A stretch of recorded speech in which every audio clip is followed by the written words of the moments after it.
नेहरू द्वारा रची गई एक और साजिश का पर्दाफाश हो गया है। सोशल मीडिया पर एक वीडियो घूम रही है जहां पर नया नवेला तैयार हुआ देहरादून एक्सप्रेसवे धंस गया है। बताया जा रहा है कि यह काम भी नेहरू का किया हुआ है। यह नरेंद्र मोदी और नितिन गडकरी की छवि को खराब करने के लिए नेहरू जी स्वर्ग से उतरकर आते हैं, हाईवे पर गड्ढा करते हैं और सारा इल्जाम बारिश पर मढ़ करके फिर से गायब हो जाते हैं। नेहरू जी को इतनी भी शर्म नहीं आती कि प्रधानमंत्री जी, अभी के प्रधानमंत्री जी जो कि 18-18 घंटे काम करते हैं, नीयत सच्ची हो तो पूरी कायनात आपके हक में खड़ी हो जाती है।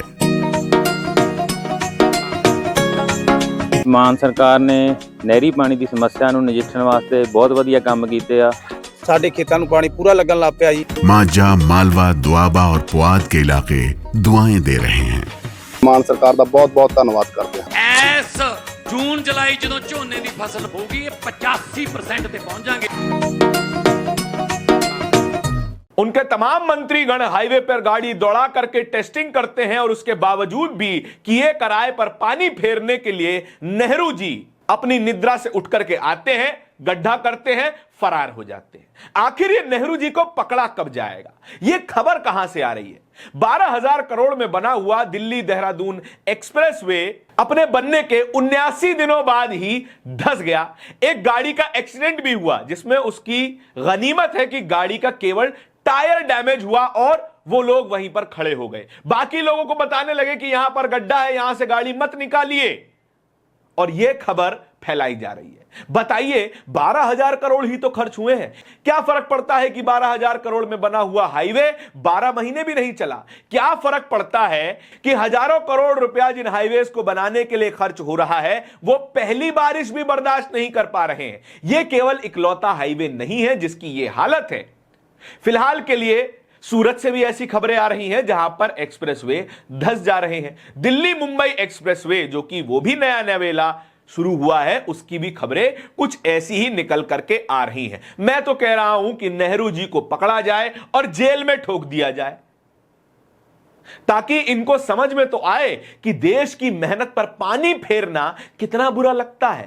देश मेहनत कर रहा है, देशभक्त अपनी जेब से 250-300 रुपए का टोल भरते हैं इतने बेहतरीन हाईवे पे चलने के लिए, और नेहरू जी आकर के गड्ढा कर देते हैं। शर्म नहीं आती नेहरू जी को? तो क्या हुआ, नेहरू जी ने इसरो बनाया तो क्या हुआ, IIT एम्स जैसे संस्थान बनाए तो क्या हुआ, देश की नवरत्न कंपनियां बनाई तो क्या हुआ, देश के बड़े बड़े इंडस्ट्रीज खड़ी की, क्या हो गया?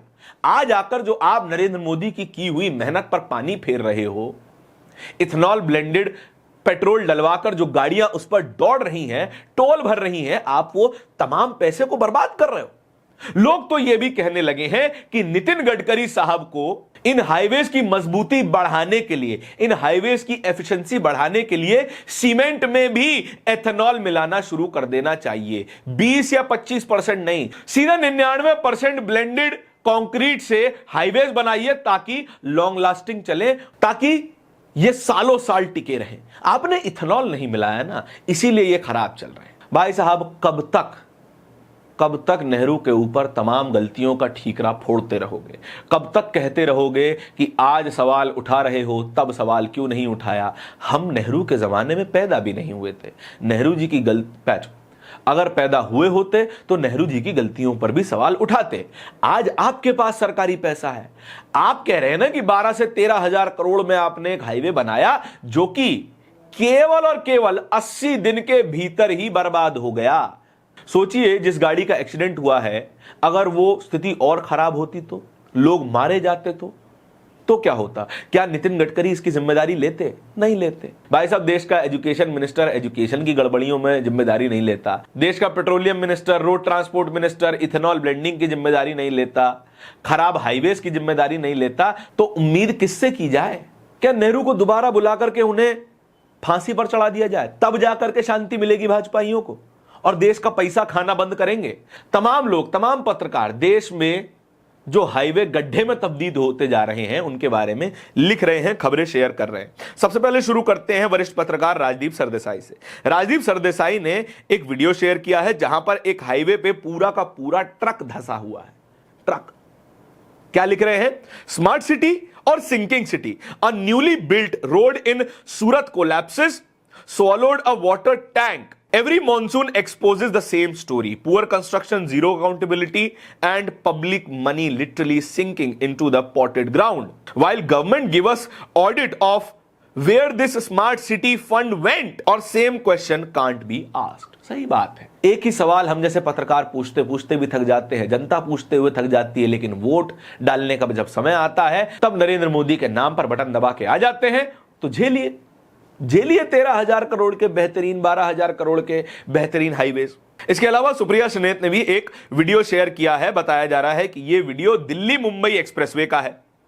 अभी तो बारिश ठीक से हुई भी नहीं है और हर तरफ नए नए एक्सप्रेसवे, हाईवे पर सड़क धंसने का वीडियो सामने आ रहा है। यह दिल्ली मुंबई एक्सप्रेसवे का हाल है। उमाशंकर सिंह ने यही दिल्ली देहरादून हाईवे की वीडियो शेयर करते हुए क्या लिखा है, आपको याद होगा प्रधानमंत्री मोदी ने मई 2017 में सड़कों के निर्माण पर ड्रोन से नजर रखने की बात कही थी, लेकिन अप्रैल 2026 में उद्घाटित इस सड़क की क्वालिटी देखकर लग रहा है या तो ड्रोन की बैटरी खत्म हो गई थी या फिर ड्रोन के कैमरे पर भ्रष्टाचार की, करप्शन की धूल लग गई है। यही स्थिति है, इसी लहजे में बात करनी पड़ेगी। ड्रोन से निगरानी रखने वाले प्रधानमंत्री जी को ये गड्ढे नहीं दिखाई देंगे। क्यों? नेहरू जी के बनाए हुए गड्ढे हैं, इन्होंने थोड़े ही बनाए हैं आकर के। अशोक कुमार पांडे ने उद्घाटन की डेट और डैमेज की डेट दोनों शेयर की है। उद्घाटन हुआ 14 अप्रैल 2026 को और सत्यानाश हुआ जून 2026 को। बहुत बढ़िया बात है। जिम्मेदार कौन है? नेहरू जिम्मेदार है। हमने आपको पहले ही बताया, नेहरू जिम्मेदार है भैया। मोदी जी सवाल मत पूछिएगा, देशद्रोही हो जाएंगे।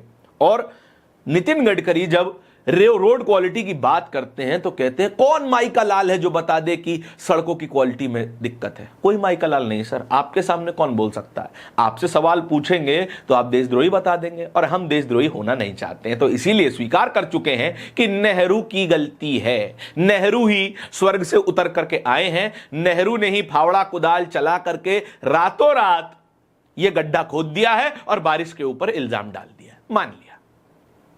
इस पूरी खबर के बारे में आपके क्या विचार है, कमेंट सेक्शन में बताइएगा जरूर। इस तरह की और भी खबरों को देखते रहने के लिए बोलता हिंदुस्तान को सब्सक्राइब जरूर कर लीजिएगा। बहुत बहुत शुक्रिया।